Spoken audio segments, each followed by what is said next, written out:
The Great Hall of the Eternal Light Station was filled with aliens. They came from 12 different worlds. Some had scales. Some had fur. Some had skin that changed color when they spoke. They were old races. They had ruled the galaxy for thousands of years. And today, they would decide the fate of a small blue planet called Earth. Una Park stood alone in the center of the hall. She was a small woman with black hair tied behind her head. She wore a simple dark suit. No jewelry. No decorations. Around her, the alien delegates towered like giants. Some were 3 meters tall. Some floated in special chambers filled with strange gases.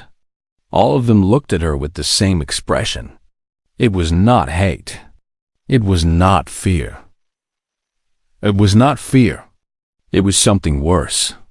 It was amusement. She had traveled for 6 months to reach the station. She had prepared her speech for years. She had brought gifts, trade proposals, and promises of friendship. None of it mattered. The aliens had already decided what humans were worth. Nothing. The High Arbiter Velthos rose from his seat.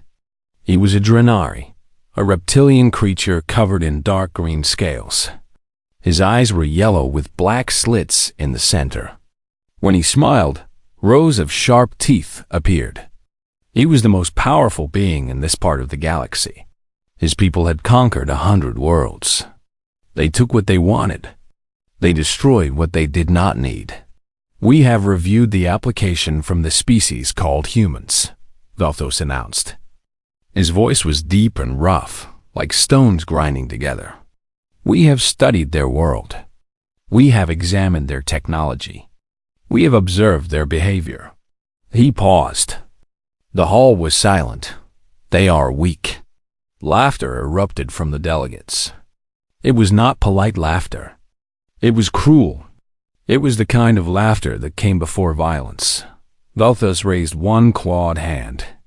The laughter stopped. The humans have no natural weapons, he continued. No claws. No venom. No armor. Their bodies are soft. A single Drenari child could kill 10 of them without effort. Their ships are slow. Their weapons are toys. They have been traveling among the stars for only 200 years. They are infants. Una kept her face calm. Inside, her heart was beating fast. But she did not show it. She had been trained for this moment. She knew what was coming. The Galactic Assembly has rules, Velthos said. Weak species may join us as servants, or they may be harvested. The humans have nothing to offer as servants. Their muscles are thin. Their minds are average. They cannot even breathe in most environments without special equipment. He looked directly at Una. His yellow eyes were cold. Therefore, the Drenari Dominion claims the planet Earth as a harvestable territory. We will take their water. We will take their metals. We will take their forests. The humans themselves may be used for labor until they are no longer useful. Una stepped forward. I request permission to speak. Velthos tilted his head. The other delegates whispered among themselves. Some of them had never seen a human up close. They were curious. What would this small, soft creature say? You may speak, Velthos said, but it will change nothing. Una looked around the hall. She saw faces filled with contempt. She saw races that had destroyed entire civilizations. She saw power that humans could not match. Not yet.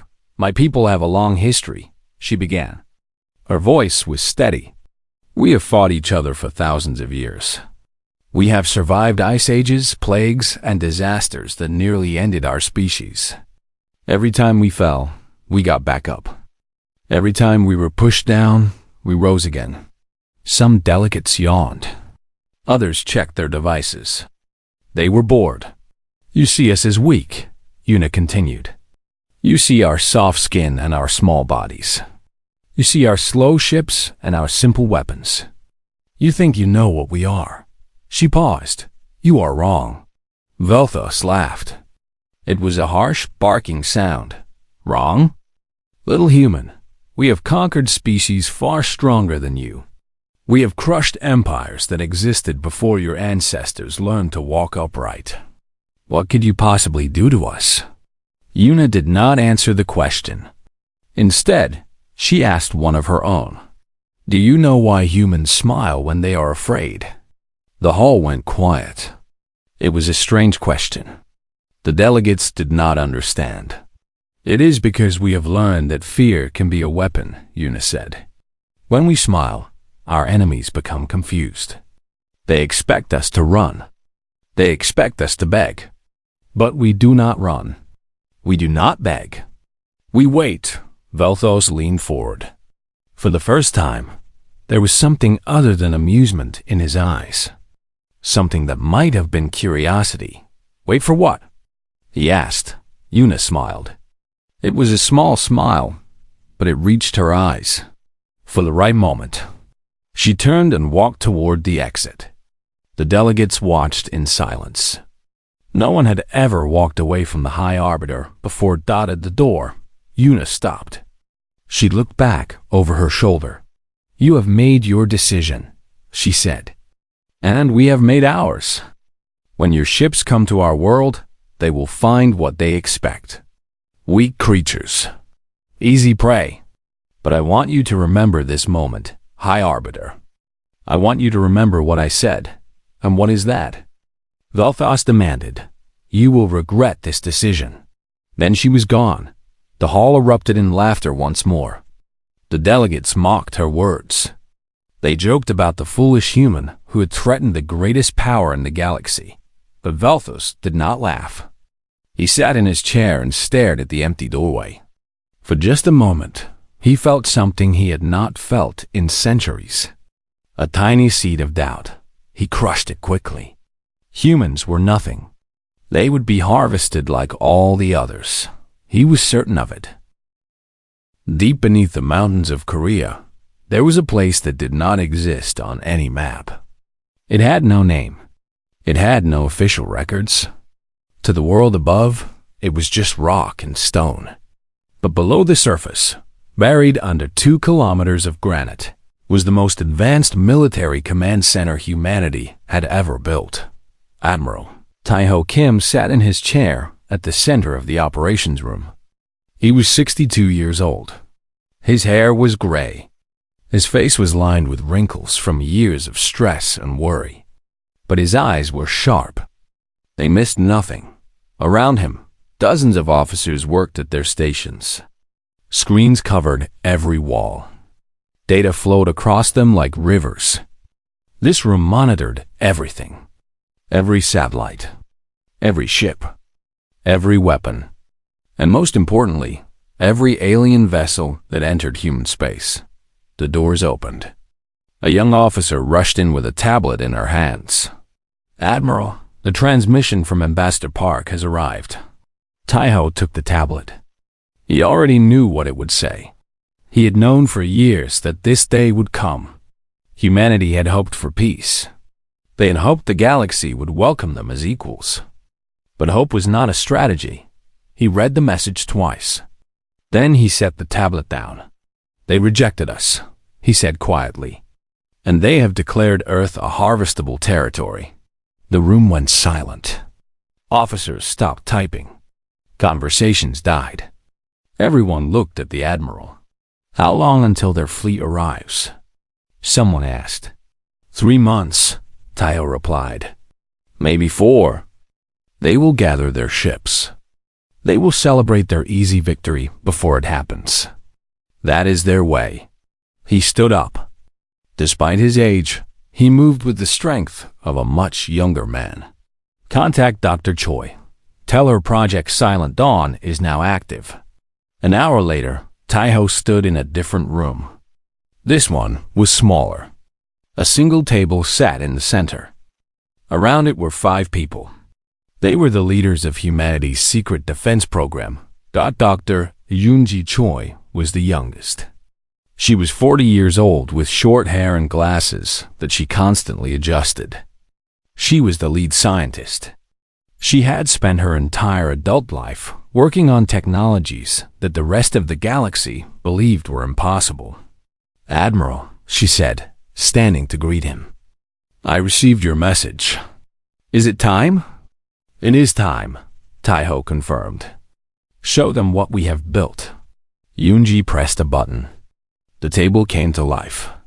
A hologram appeared above it. It showed a ship, but it was not like any ship the aliens had ever seen. It was 3 kilometers long. Its hull was black, covered in angles and edges that seemed to swallow light. Weapons lined its surface like thorns on a rose. "This is the Hansando," Yunji said. "It is the first of 12 ships in the Silent Dawn class. Each one carries enough firepower to destroy a planet. But that is not what makes them special." She pressed another button. The ship in the hologram flickered. Then it disappeared. "Perfect cloaking technology," she explained. "Not just visual. Complete invisibility across all spectrums. Heat, radiation, gravity, everything. When this ship does not want to be seen, it does not exist. No sensor in the galaxy can find it." One of the generals leaned forward. "How is that possible?" "The Drenari have been trying to develop cloaking for centuries." Yunji smiled. It was the smile of someone who knew a secret. "The Drenari think in straight lines," she said. "They try to block sensors. They try to absorb energy, but they never ask the right question. Instead of hiding from sensors, we asked, what if we could make sensors believe there was nothing to find?" She explained further. Human scientists had discovered something 40 years ago, right after first contact. They had found a way to manipulate the fabric of space itself. They could create tiny bubbles where physics worked differently. Inside these bubbles, light bent the wrong way. Energy flowed in circles. Anything inside became invisible, not because it was hidden, but because it was no longer part of normal space. "We have kept this secret for 4 decades, Taiho said. "Every ship we showed the aliens was old. Every weapon demonstration was weak on purpose. We made them believe we were nothing. We made them laugh at us. And now?" Another general asked.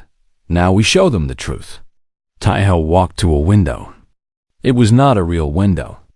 They were too deep underground for that. But the screen showed a live feed from orbit. He could see the stars. He could see the moon. And somewhere out there, hidden in the darkness, were 12 ships that could change everything. "The Drenari will come to Earth," he said. "They will bring their harvest fleet. They will expect an easy victory. And we will give them one. Our old ships will fight. They will lose. The Drenari will land on our soil. They will plant their flag. They will declare victory." He turned back to face the others. "And then we will show them what defeat really looks like." Onji raised her hand. "Admiral, we could destroy their fleet before they reach Earth. Why let them land? Why let them believe they have won?" Taiho was quiet for a moment. When he spoke, his voice was heavy. "Because the galaxy is watching. Every species that has been harvested. Every world that has been crushed.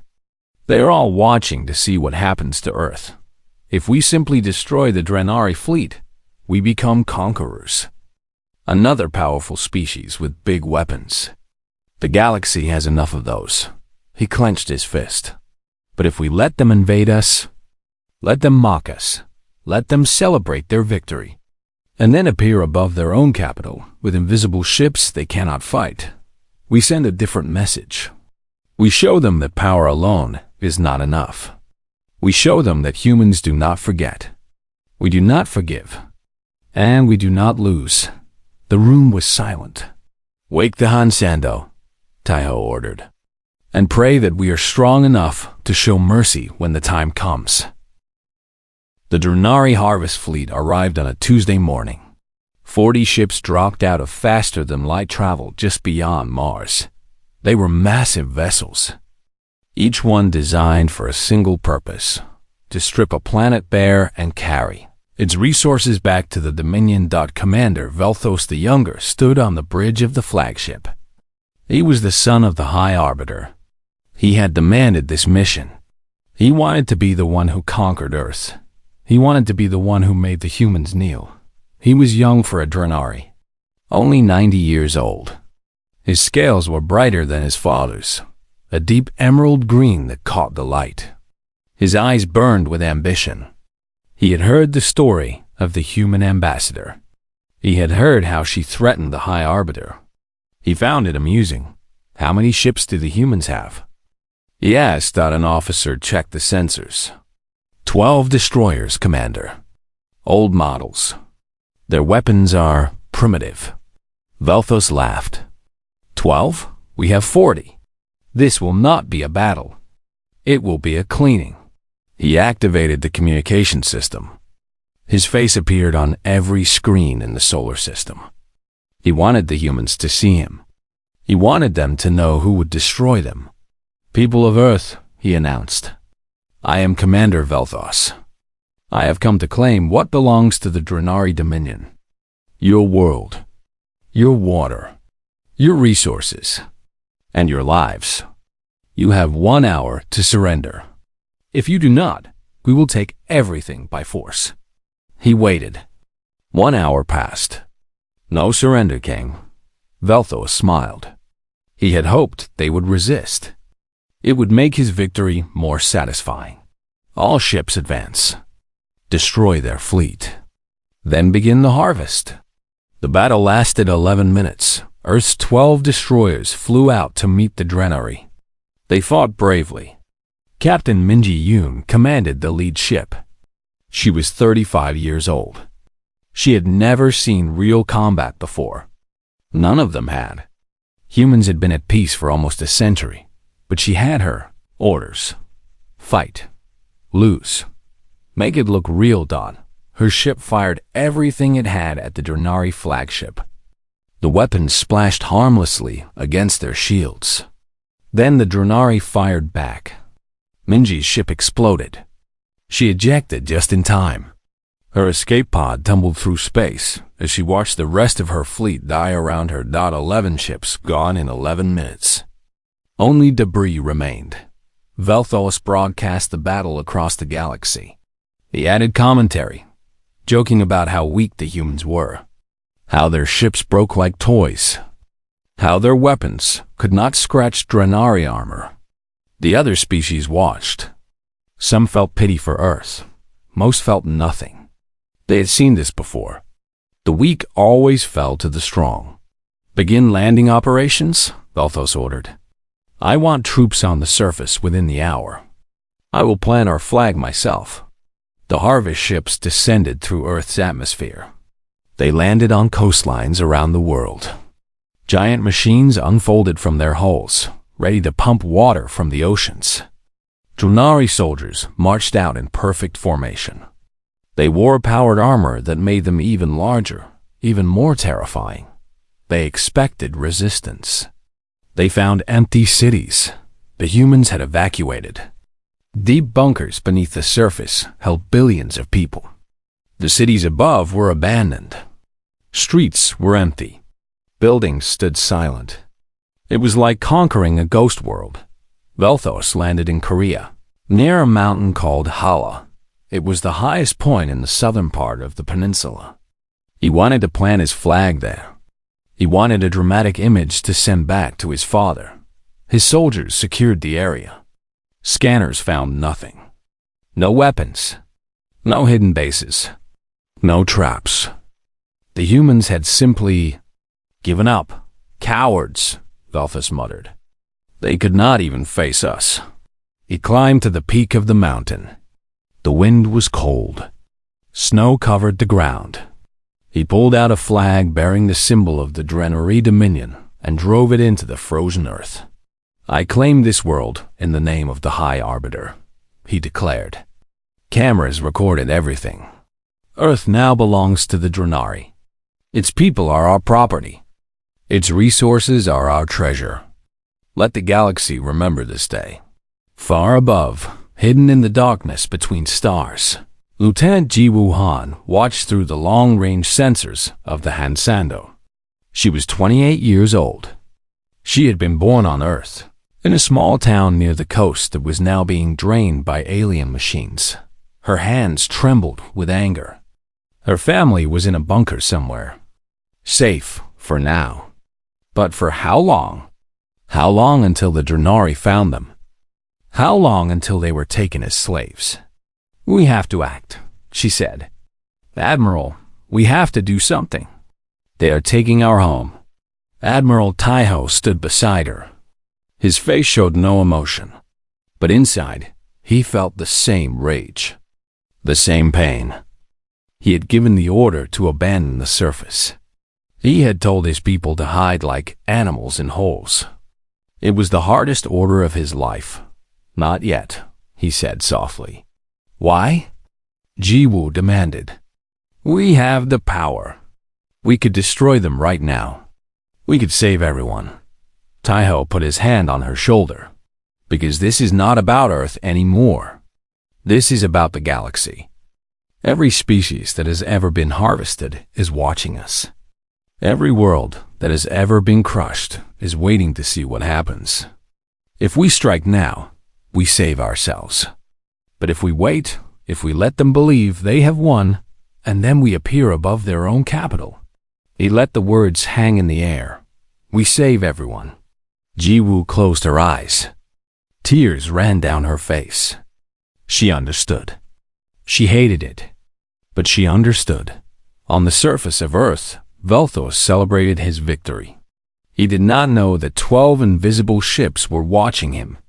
He did not know that humanity was not broken. They were waiting, patient, silent, like a predator in the dark. Drenos Prime was the heart of the Dominion.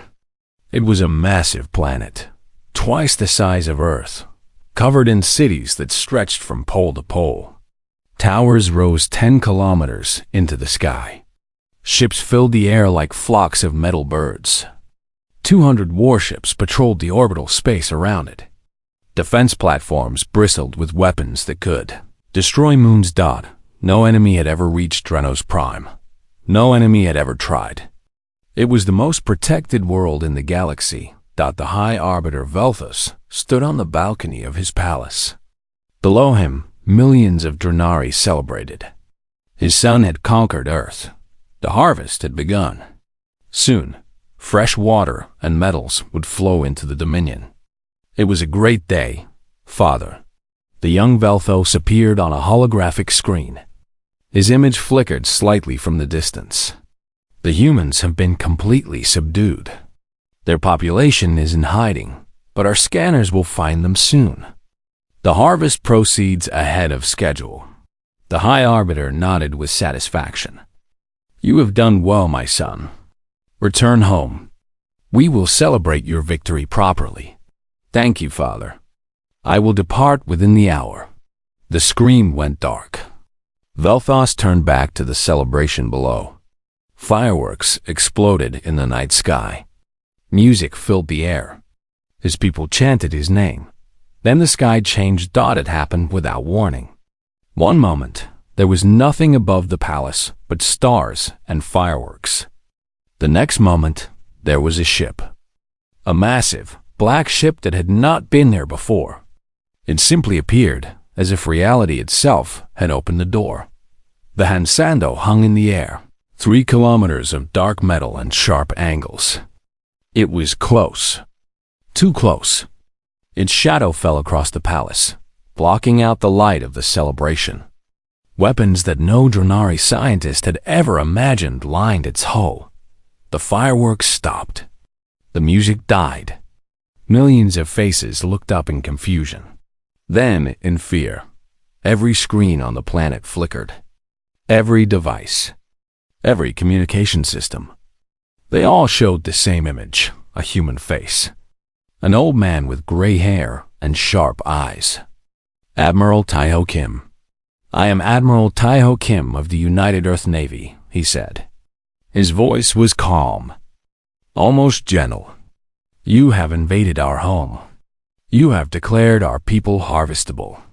You have laughed at us, He paused. The silence was absolute. We are not laughing. The High Arbiter stumbled backward. His guards drew their weapons. But what could they shoot? The ship above them was the size of a mountain. Their weapons were like throwing pebbles at a storm. "This is impossible," Velthos whispered. "Our sensors, we would have seen." "You saw what we wanted you to see," Admiral Kim continued. "For 40 years, we showed you weak ships and primitive weapons. We let you believe we were harmless. We let you mock us. We let you invade our world. And all that time, we were building, waiting, planning." Across Drenari space, 11 more ships decloaked. They appeared above shipyards and military bases. They appeared above mining colonies and training academies.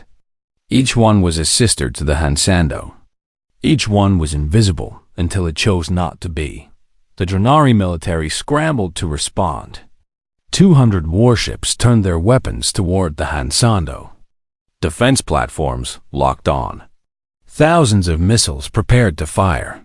"Fire," the High Arbiter commanded. "Destroy that ship." The weapons fired. Missiles streaked toward the Hansando. Energy beams cut through the air. Enough firepower to destroy a small moon. The Hansando vanished. It simply disappeared. The missiles flew through empty space. The beams hit nothing. The Drenari weapons had struck only air. Then the ship reappeared, behind the flagship of the defense fleet. "Your weapons cannot hit what they cannot see," Admiral Kim said. "Your shields cannot stop what they cannot detect. You have 200 ships. We have 12. And yet you cannot touch us." The Drenari admiral on the flagship looked at his sensors. They showed nothing. The massive human ship was right behind him, and his instruments insisted did not exist. He could see it through the window. He could see its weapons pointed at his hull. But his computer said there was nothing there. "I surrender," the admiral said. His voice cracked. "I surrender. Please, do not fire. A wise choice." The High Arbiter watched in horror as his fleet stood down. One by one, his ships lowered their weapons. They had not even fought. They could not fight. How do you battle an enemy that can appear anywhere and disappear at will? "What do you want?" Velthos demanded. His voice was shaking. For the first time in his long life, he felt true fear. "Name your terms." "We will give you anything." Admiral Kim's face showed no satisfaction, no triumph, only cold determination. "You will leave Earth immediately. Every ship, every soldier, every machine. You will return everything you have taken, every drop of water, every gram of metal, and you will pay for the damage you have caused."